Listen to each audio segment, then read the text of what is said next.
it's Mike with Trader's Edge. And in this video, Preston is going to elaborate on our surprise factor again. So we're calling this part 3 of the surprise factor. You're going to learn even more about this compelling setup that we look for.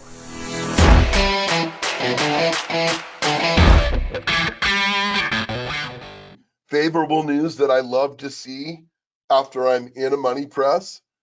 I like to see news that the company's issued a fresh new share buyback announcement. I love seeing that. So share buybacks, we'll have to go in depth a little bit more exactly what happens with a share buyback, but it basically comes up aces for good news and clicks about 5 boxes of this doesn't suck, this doesn't suck, this doesn't suck. I mean, it's just good all the way around. I like seeing a company increase their dividend. Of course, we love to see, surprise factors from earnings announcements.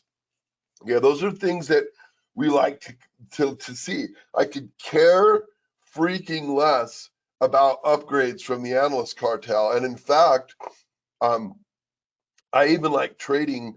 I like having it kind of feeling like an ace in my hand when an analyst cartel member has downgraded the stock rate. It's almost a stripe, more of a stripe of positivity. Hell, it is. It is. Then we're not going to go into all that. But these are some of the news items I like to see.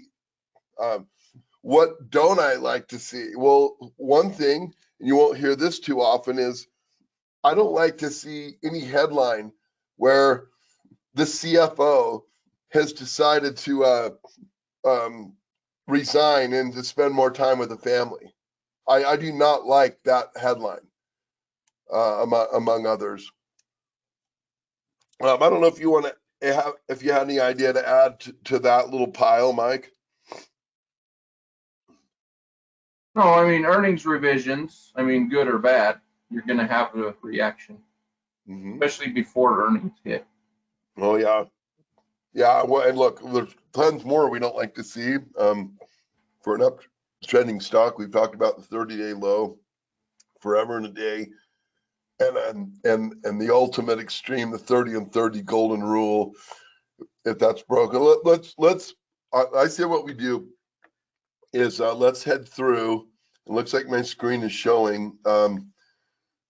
And first off, I want to do this with you all fresh.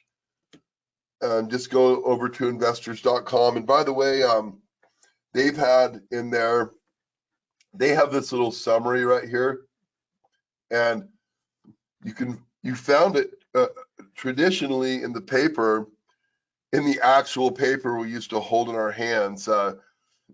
If you go to Market Trend here, it's under this article that they write every day called The Big Picture. And what they do is they summarize the market in some pithy paragraphs. And but they have this market pulse, and what they've done in the revamp of their website is they basically take what's in this box, specifically right here, current outlook, marketing correction, and they put that on the front page of the paper. They put it right here, marketing correction, and then you can click off of it right here and just see some real fast. Hey, leaders up in volume. This was from yesterday. Leaders down in volume. And basically IBD has their little proprietary way. Well, what's proprietary to investors.com or Investors Business Daily or Bill O'Neill is the whole concept of accumulation distribution. And that's given a grade, a letter grade from A to E.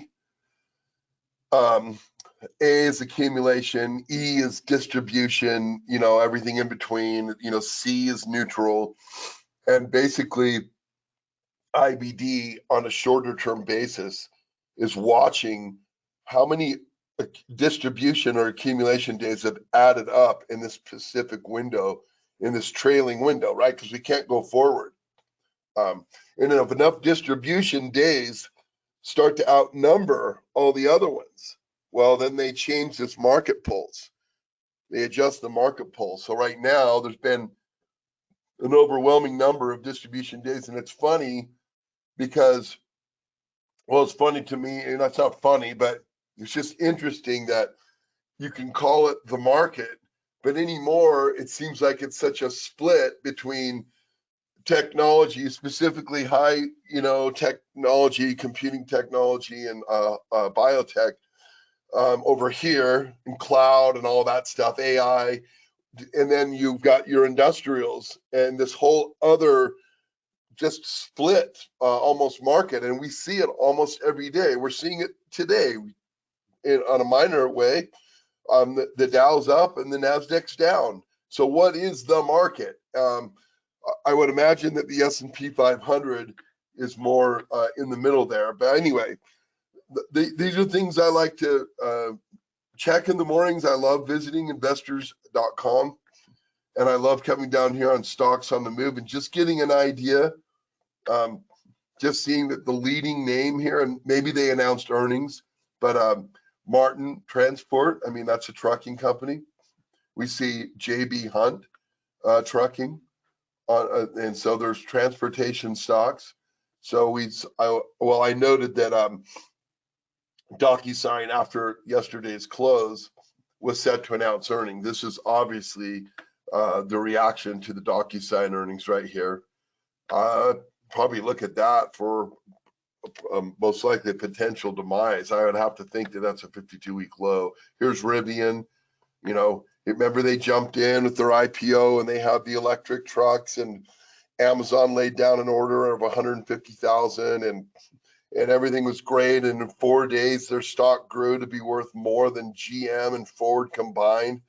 And well, guess what? They're in the headlines, and they can't get rid of, the supply chain.